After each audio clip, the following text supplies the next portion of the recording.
विजय भी रोहित की उम्र के आसपास ही था, लेकिन उसकी ताकत अभी से लेवल 5 के एक्सपर्ट के बराबरी की हो गई थी और वो उससे कहीं ज्यादा ताकतवर भी था।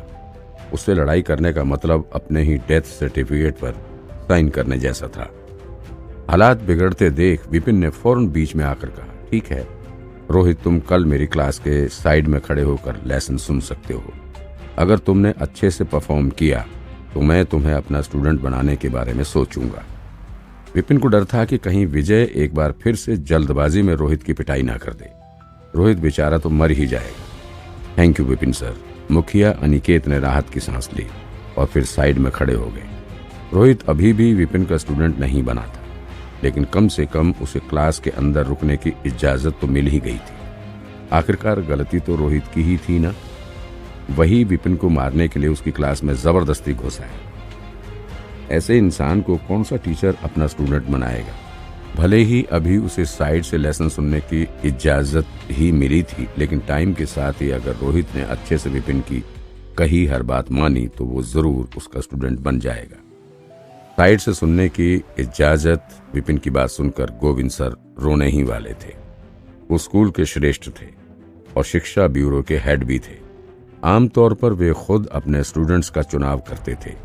उनके किसी स्टूडेंट का नाम वापस लेना वो फिर भी सहन कर सकते थे, लेकिन जब वही स्टूडेंट नाम वापस लेने के बाद किसी टीचर की क्लास में साइड से लेसन लेने के लिए छटपटाए तो सोचकर ही उनका तो दिमाग हिलने लगा था।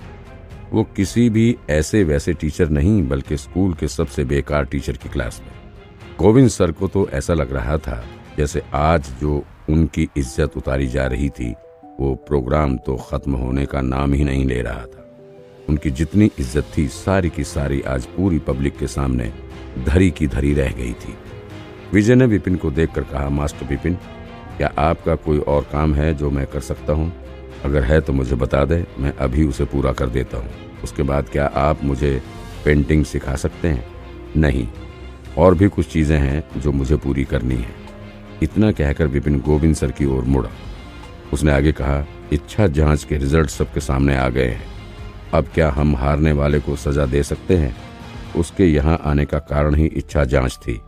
जांच के बाद बहुत कुछ हो गया था और अब सबसे पहले जरूरी था कि वो अपने बनाए नियमों का पालन करे।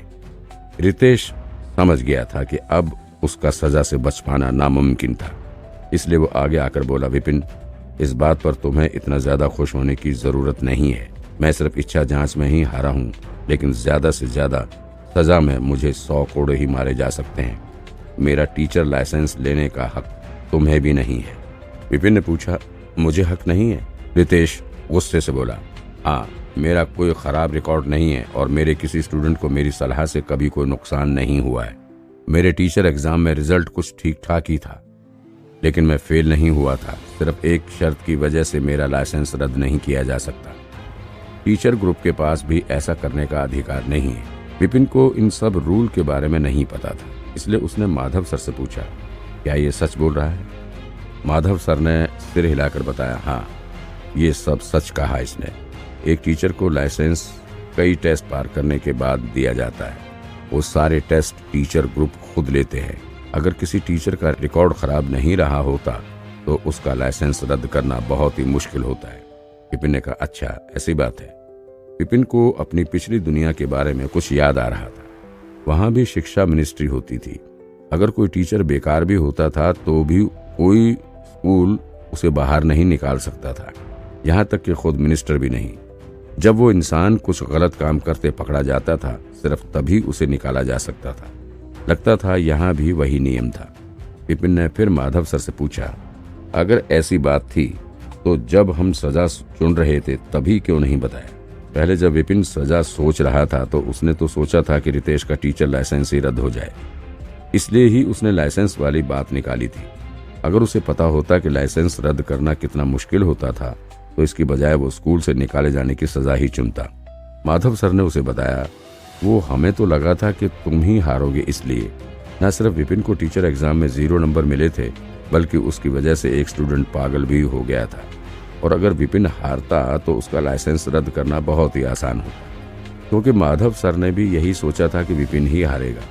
इसलिए उन्होंने ये बात उसे बतानी ठीक नहीं समझी थी। उसे क्या पता था कि उल्टा रितेश ही विपिन से इतनी बुरी तरह हार जाएगा। माधव सर ने फिर हिचकिचाते हुए आगे कहा, शर्त की सजा को पूरा करना नामुमकिन है। हाँ, लेकिन अगर क्या?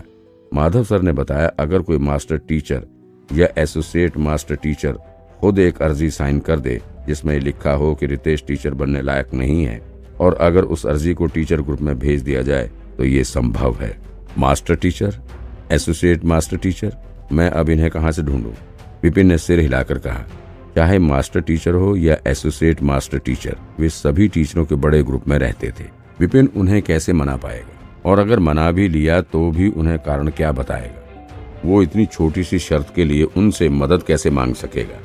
तभी दरवाजे पर खड़ा टीचर अंदर आया और हाथ जोड़कर फिर एक बार बोला, गोविंद सर, बाहर एक लड़की खड़ी है, वो अपना नाम भावना बता रही है, कहती है कि वो विपिन सर से मिलने आई है।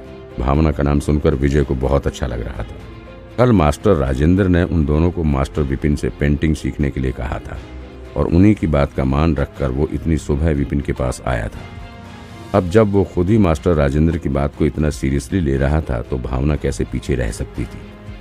उसने अभी भावना का नाम लिया ही था कि वो दरवाजे से अंदर आई। उसने पीले रंग का टॉप पहन रखा था और वो बहुत ही सुंदर दिख रही थी। वो इतनी सुंदर थी कि प्रशा को भी कंपटीशन दे सकती थी। वो अंदर आकर विपिन के सामने खड़ी हुई और फिर सिर झुकाकर विपिन को नमस्ते कहा। नमस्ते मास्टर विपिन। विपिन जानता था कि भावना भी विजय के जैसे ही उससे पेंटिंग सीखने आई थी। अब तो उसके सिर में दर्द होने लगा था। एक मुसीबत से पीछा नहीं छूटता कि दूसरी पहले ही खड़ी हो जाती थी। उफ, दर्द के मारे उसका सिर फटा जा रहा था। असल में उसे तो पेंटिंग के बारे में कुछ भी नहीं पता था। उसे तो सिर्फ उनमें से गलतियां निकालना आता था, वो भी लाइब्रेरी की मदद लेकर। उसे तो ये भी नहीं पता था कि प्रिंटिंग का ब्रश कैसे पकड़ा जाता था, तो फिर वो क्या खाक उन्हें पेंटिंग करना सिखाएगा। वो अभी इसी सोच में डूबा था कि इस सिचुएशन को कैसे संभाले कि तभी किसी ने उसके पीछे से कहा, नमस्ते भावना मैडम। पीछे मुड़कर देखा तो माधव सर सिर झुकाए खड़े थे। मैडम? माधव की बात सुनकर गोविंद सर के मन में भी सवाल आया। उन्हें फिर माधव सर की बात याद आ गई और वे डर कर लड़खड़ा गए। उनके चेहरे का रंग उड़ गया था और वो हल्के से बोले, कहीं ये लड़की उसी ग्रुप लीडर की बेटी तो नहीं जिसके बारे में अभी अभी माधव सर ने मुझे बताया था, वही जो इतनी कम उम्र में low level associate master teacher बन गई थी। गोविंद खुद बूढ़ा हो जाने के बाद भी उसके जैसा मास्टर नहीं बन पाया था। उसे क्या पता था कि वो भी यहाँ आ जाएगी, और उसे देखकर तो लग रहा था कि वो भी विपिन को अच्छे से जानती थी। हे भगवान, ये क्या हो रहा था? जब गोविंद ने कहा कि विपिन दूसरों को सलाह नहीं दे सकता तो भगवान ने रोहित मदान को भेज दिया, जिसने उसकी क्लास से नाम वापस लेकर विपिन की क्लास में शामिल होने के लिए कहा।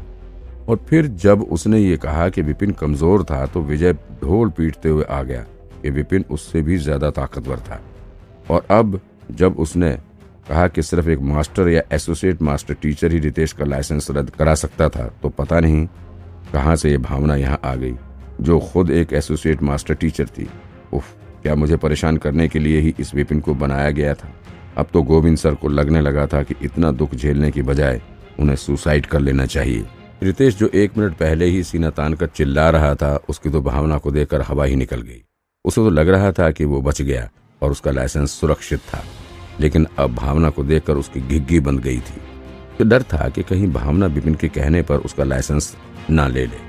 वो मन ही मन बोला, विपिन तो सिर्फ एक बेकार टीचर था, तो फिर ये इतने सारे लोगों को कैसे जानता है, और ये सब लोग उसे इतनी इज्जत क्यों दे रहे हैं? मेरे साथ ये क्या हो रहा है? आज से पहले उसकी नजर में विपिन कचरे के बराबर था और वो उससे लड़ने के काबिल तो बिल्कुल नहीं था, लेकिन अब तो उसे लग रहा था कि जैसे विपिन अचानक से ही एक बड़ा पहाड़ बन गया था, जिसे पार करने के तो वो सिर्फ सपने ही देख सकता था। दूसरी तरफ अभी भी हैरान था। तो भी यही लग रहा था, जिसे उसने चींटी समझकर मसलना चाहा, वही इंसान एक बड़ा डायनासोर निकला। ऐसा कुछ भी हो सकता था। कहीं वो कोई बुरा सपना तो नहीं देख रहा था।